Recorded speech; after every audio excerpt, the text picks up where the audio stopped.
Hello and welcome to my knife channel. Well, what you see right here, I have not opened this box.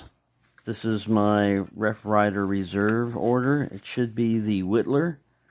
And before I get into this, I just want to let you know, I looked at my analytics, which, I don't really go crazy about analytics, but it says, most people don't stick around and watch your videos very long. So what I'm going to do is I'll talk to you about my impressions on this knife, but I'm not going to change, the way this thing feels weighty. I can tell you this right now. I like the presentation of it. Of course, you're going to see a lot better reviews from people that have already reviewed this before, and this is, nothing new. My perspective on this is my first traditional knife where I've spent more money than a normal Rough Ryder. And I think it's only fitting that it would be a Rough Ryder, because I was thinking about jumping up to a Case or a GEC, because I like Rough Ryder and I like their quality and everything. But it would be nice to have one that was, that they put a little more effort into. And bam! Here it is. So already we got a little rubber band thing holding it. A nice micro fiber cloth here, or a cleaning cloth sitting in there. That's pretty cool. We'll set that there as this little background. But yeah, what I'll try to do, and I'll put in the description, is when I finally get the knife out and put the opening in it in case I talk too long or whatever. But yeah, I'm not going to change the way I do things. If people are impatient, oh well, this is not for them then. This is for the other people that watch it all the way through. Already, I like the presentation. The tin, mine is not smashed up like, I think Knife Detector has got dinged up pretty bad. Mine was sent FedEx, and I kept tracking it, and I was wondering, like, where is it? And it had been sitting outside my door for an hour. They didn't even knock on it. Normally, they bang on the door like a cop. Alright, I'm going to kind of, like, look through this, through the lens. It already feels smooth, real smooth on the hand.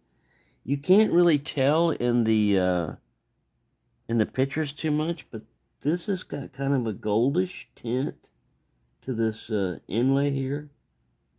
I mean, I know it's supposed to be nickel silver, but it has definitely more of a yellowish tint to it. There's a little scratch or something right there. I think it's just cosmetic. It's not. The transitions are real good. The real test is going to be when they start dealing with bone, how well they do these handles, because Mark Carter, you can cut it exact and you're not going to have any problems. But when they start dealing with natural materials, we'll see how well they do. So far on the outside, it feels really good. I like the weight and the feel of this thing. Whoa, this is what I bought it for, this blade. And it's the most traditional looking of the traditionals that it had in there. D2 steel. Nice swedge on it. Nice feel in the hand. Yeah. This swell kind of like helps balance it out there. Nice half stop. The pull. Yeah, it's about a 5. It's not real heavy, but it's not real light. It's about a 5. Alright, that was the main blade. Here's a spear blade. Very well done. This seems like the blades are polished a little bit better. I know they probably spent more time. They told them, you know what? You're going to get 2 bowls of rice and 2 fish heads for each knife you do on this one. And they're like, whoa! Pay raise. So yeah. Nice little coping blade there. All these have, say, the RRR with the backwards R on it. Let me zoom in a little bit. Now that I've looked at it, let me zoom in and show you through the camera.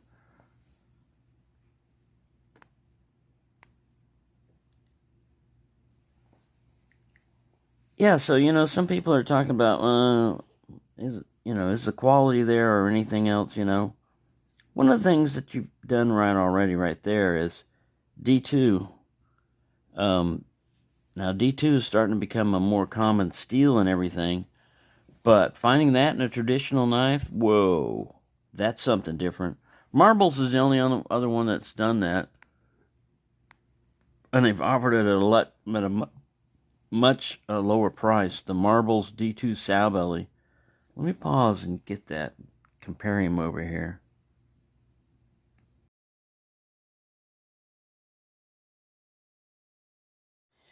Yeah, so this ain't completely fair because this is Marbles, but Marbles is made in the same Rough Ryder factory. So, this looks like they're using the same micarta here. And this knife is only $13. This one is, I think this was like 14, 16. I'll put the price up there. Anyway. So yeah, the micarta looks similar. I like the spacers in here where they tried to center up the blade. Let me check the centering because normally I don't check that, but because we paid $60, yeah. Visually, it looks like it's in the center. I don't see any blade rub or anything like that.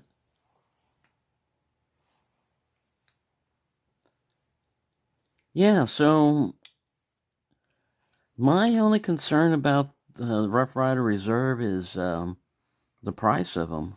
Because look, a standard sow belly is like $12 or $13. And when Marbles went up and added D2 and micarta, which is what this did, D2 and micarta, and they didn't bump up the fit and finish, any different, but they didn't charge an arm and a leg either. So this is like one of my viewers, commenters in one of my videos said, I can't remember his name right now, but he said that it's his poor man's Rough Ryder's Reserve, which is true. These things are D2 and they offer you the traditional pattern, and they're a lot less expensive. So yeah, keep that in mind. You don't get this nice tin, and you don't get the nice cloth and everything, but you are paying, like 3 times as much. So I like it. I'm just not going to be able to do it that often is all I'm trying to say. Because I was ready to start trying Case or GEC, and for that I would have to stop getting as many inexpensive knives and just go with one expensive one. So my thoughts on it are I'm not going to collect all the entire series. I like the little tin. I'll show you some pictures of other knives that they used to come out with, like the long rifle series and stuff like that came in a tin.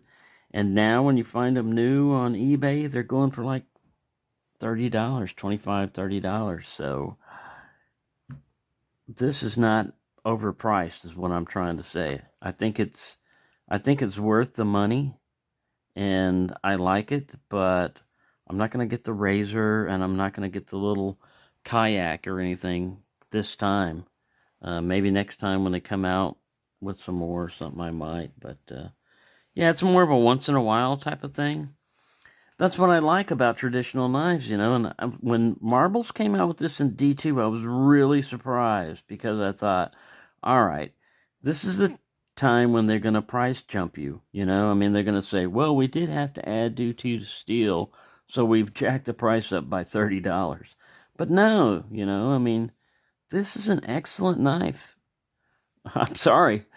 I didn't want it to all, become all about this particular knife, but if you're doing a cost value comparison, like, is it worth it?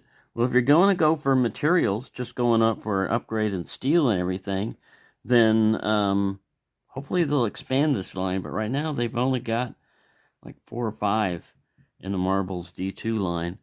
Hopefully, I expanded to more things like this or different styles. You know, they don't even have a canoe yet in D2 for marbles, which I was hoping they would come out with, or a doctor's knife or something like that. But anyway, I think they're good. I think they're all right. Yeah, I can't find any major issues with mine. This is literally my initial review of it. I like the feel of it. Everything is smooth. There's nothing raised whatsoever. This shield is perfect on this one. You can't tell the difference between it and the rest of the any way you go on mine. So you can't hear, but I mean that's the way this was designed. You know, it's a different design, and it looks nice. It looks really nice. I really like it. The main thing I wanted it for was you don't get to see too many of these big Whittler blades like this, you know, mainly because I guess you're going to be whittling on a huge tree or something, you know. I mean, you still have smaller blades. I don't care what the name of the pattern is and everything. If you find it useful, then you don't have to necessarily whittle with it. You could be doing something else. You know, just like a doctor's knife. You don't have to be a doctor to use it or put it into doctors' applications or physicians. But yeah, it feels good in the hand. That swell fits there perfectly. And yeah, you can get right up there with it because they're traditionals and non-locking. Nice half stops. The secondary blades feel a little bit lighter. But I mean, that's to be expected because the main blade is running off these two springs. So it's not a split back Whittler. They didn't wedge it like that, but they still managed to get it to go off of two springs right there. I have not cleaned this one or anything, and this thing is pristine compared to Rough Riders that you normally get, man. I'm telling you. Normally, you got to do like Jersey Knife Guy and sit there and lube it and go back and forth with the pivot and clean it and get all the little nooks and crannies and everything. I mean, but, you know, they didn't take as much time on these other knives. Like I said, this is marbles. This is not Rough Ryder, but still, if marbles can do it, and it's in the Rough Ryder factory, then I'd like to see the marbles line expand on their D2. But anyway, there you go. There's my initial impression of this knife, which I think is great. Little Rough Ryder Reserve. And if you can afford it, they're well worth collecting them. I'm going to put all its little goodies back in the tube here. And my thoughts on the tube are they store a lot easier. They take up a lot of space than a cardboard box. And they might be a little bit more durable. And you just don't usually see them. So yeah, it's kind of, you know, it's kind of cool the way they did this. So yeah, great. I am not disappointed. So thank you for watching and have a nice day.